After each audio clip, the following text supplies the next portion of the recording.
বন্ধুরা, আজকে আমি তোমাদের সঙ্গে শেয়ার করতে চলেছি ফুলকপি বেগুন আলুর ঝোল। তো প্রথমে কড়াইয়ের মধ্যে তেল নিয়ে নিলাম।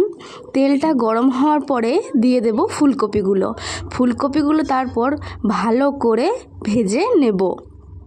তো শীতকাল মানেই তো সবজির বাজার, তো তার জন্য সবজির তো কোনো কমতি নেই। তো যাই হোক, ফুলকপিগুলো ভাজা হয়ে গেছে। এরপর ফুলকপিগুলো তুলে নেব একটা অন্য পাত্রে। ফুলকপিগুলো তোলা হয়ে গেছে, তুলে নিয়েছি। এরপরে বেগুনগুলো এর মধ্যে একটু তেল নিয়ে নেব কড়াইয়ে। তেল নিয়ে তেলটা গরম হয়ে আসলে বেগুনগুলো উল্টে পাল্টে ভালো করে ভেজে নেব।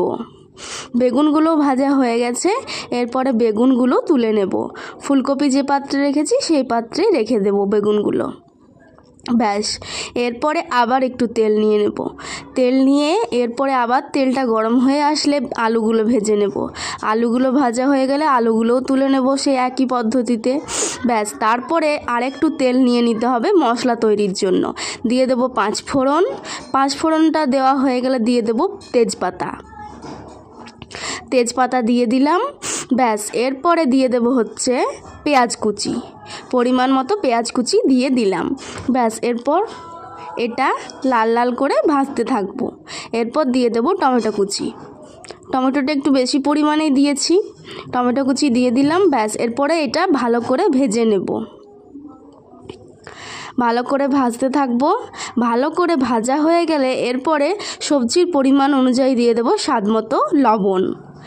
মতো লবণ দিয়ে দিলাম। এরপর দিয়ে দেব হলুদ গুঁড়ো দেওয়া হয়ে গেছে। এরপরে দিয়ে দিন জিরে গুঁড়ো ও ধনে গুঁড়ো। আমার জিরে ধনে দুটো একসঙ্গে মিক্স করা ছিল, দিয়ে দিলাম। তারপরে দিয়ে দিলাম জল।